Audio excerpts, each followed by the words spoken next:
Before weight classes, before gloves, before anyone really understood what mixed martial arts could become, there was a quiet Ukrainian man who terrified giants. He didn't look like a monster, and he didn't act like a star, but the moment the cage door closed, he turned into something entirely different. He walked into tournaments filled with men twice his size and walked out leaving them unconscious on the mat, building one of the longest undefeated streaks in MMA history before most fans even knew the sport existed. His name spread through early gyms, passed around on grainy VHS tapes, and feared by heavyweights everywhere. This is the real Igor Vovchanchyn, not the myth or the highlight reel, but the cold, brutal force who defined an entire era of fighting.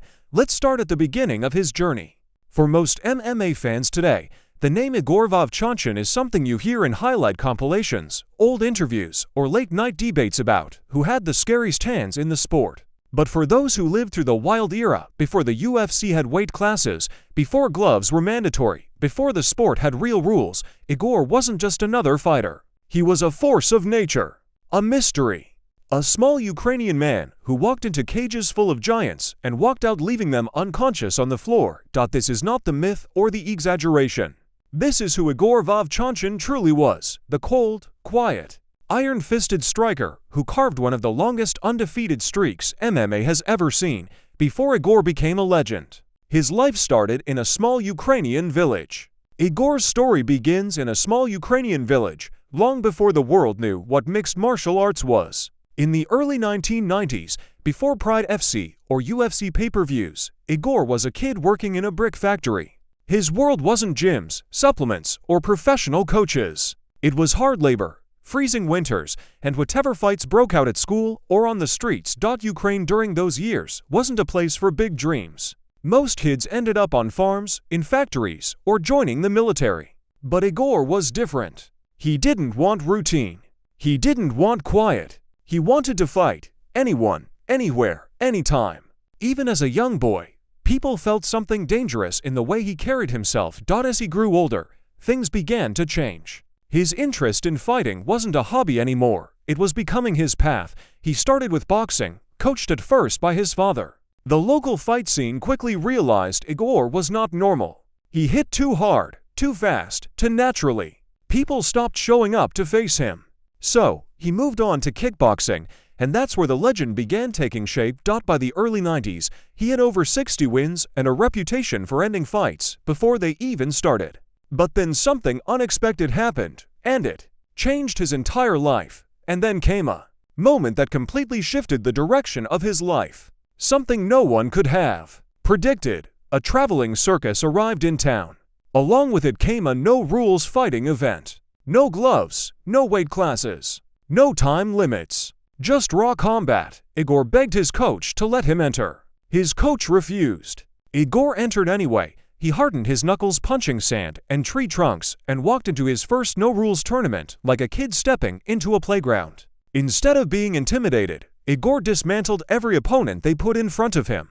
He folded men who outweighed him by ridiculous amounts. He fought like he had nothing to lose and everything to prove. It was clear he was more than a striker. He had the posture, patience, and cold precision of someone who was born for combat. But even with all that talent, Igor was about to discover that fighting wasn't just about throwing punches, but tournaments weren't just striking. He quickly learned that grappling was a different world entirely. Some of his earliest losses came from submissions he didn't understand. Igor didn't make excuses. He didn't get emotional. He went home, found a sambo master, and trained day and night until those weaknesses started disappearing. By 1996, he wasn't just entering tournaments. He was dominating them. One-night events demanded fighters win 3 matches in one evening.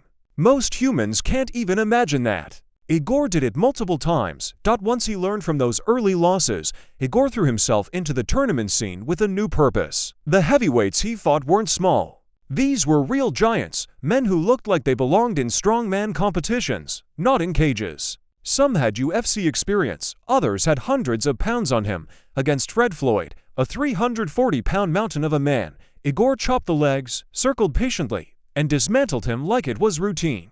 Against Paul Verlins, the polar bear of early UFC fame, Igor slipped punches, countered with hammers, and sent him crashing down with a brutal barrage. These fights weren't freak accidents. They became normal for him. Each fight, each knockout, and each tournament win pushed his name further across Europe. Crowds in Ukraine and Russia began to rally around him.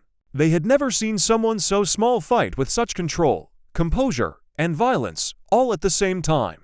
Igor didn't flex. He didn't scream. He didn't celebrate. He knocked you out and walked away quietly, like he was just finishing a shift at work. He fought in Israel. He fought in Russia. He fought anywhere someone offered him a challenge. And he kept winning. His undefeated streak stretched so long and his knockouts became so consistent that he earned the nickname that would follow him for life, Ice Cold. And soon, the world's biggest stage came calling, the stage that would turn him into a global icon. When the Japanese promotion Pride FC discovered him, everything changed. This wasn't a regional show. This was the biggest stage in the world. A theater built specifically to showcase violence, endurance, and the weird beauty of MMA during its wildest years, and Igor fit in perfectly. He fought Gary Goodridge, Anson Inoue, Francisco Bueno, and other top-tier fighters, knocking out most of them with the same brutal efficiency he'd shown for years. Japanese fans adored him. He had the one thing they respected above all else: quiet brutality. He didn't act like a superstar. He just showed up, fought whoever they gave him, and left without saying much. Pride built entire highlight packages around him. He was becoming a global icon, but Pride wasn't just strikers and brawlers. It was home to some of the scariest grapplers on the planet, but Pride wasn't just about strikers. It was home to elite grapplers like Mark Coleman, Kevin Randleman, and Antonio Rodrigo Nogueira, real machines. Igor didn't flinch. He signed the contracts and stepped into the ring. Against Mark Kerr, the world's most feared wrestler, he landed a knockout. Though it was later overturned for illegal strikes, the message was clear. Igor was a threat to anyone, no matter their style. Years of bare-knuckle battles had made him fearless. With every war, every tournament, and every giant he fought, Igor's body took a little more damage, but every career has a limit. The brutal tournaments, the knockout wars, the heavyweights, the constant pressure, all of it built up inside Igor's body. While newer fighters were coming into MMA with structured training and clean fight schedules, Igor was carrying the scars of an entire wild era on his back. He still fought top names, still showed flashes of the man who once knocked out giants. But the sport was changing faster than any human could keep up with. By 2005, Igor had given everything he had. He stepped away from the sport without drama, without a farewell tour, and without a retirement speech. He left the same way he fought, quietly, with no need for attention. And when it was all finally over, Igor left the sport the same way he entered it, quietly, with nothing left to prove. Today, when you speak to fighters from that era, Igor's name comes up with the same tone people reserve for ancient warriors. Not the biggest, not the strongest, not the most technical, but relentless, courageous, cold under pressure. A man who treated giants like equals and treated knockouts like routine chores. The real Igor Vovchanchyn wasn't a myth. He was a small Ukrainian man who punched his way through an era that barely had rules. A pioneer who proved that heart, discipline, and fearlessness could carry you through any fight, and even decades later. His highlight reel still goes viral because the violence he delivered was something unique, something raw, something that feels almost impossible today. That is who the real Igor Vovchanchyn was. Igor Vovchanchyn fought in the wildest era of MMA and left behind a legacy that still feels unreal today. He faced giants, walked through chaos, and proved that heart and fearlessness can beat size and hype.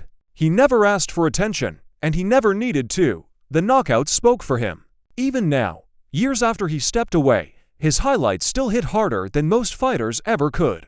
That's why Igor isn't just a name from the past. He's a reminder of what real fighting looked like before the sport became modern. And that will always make him unforgettable.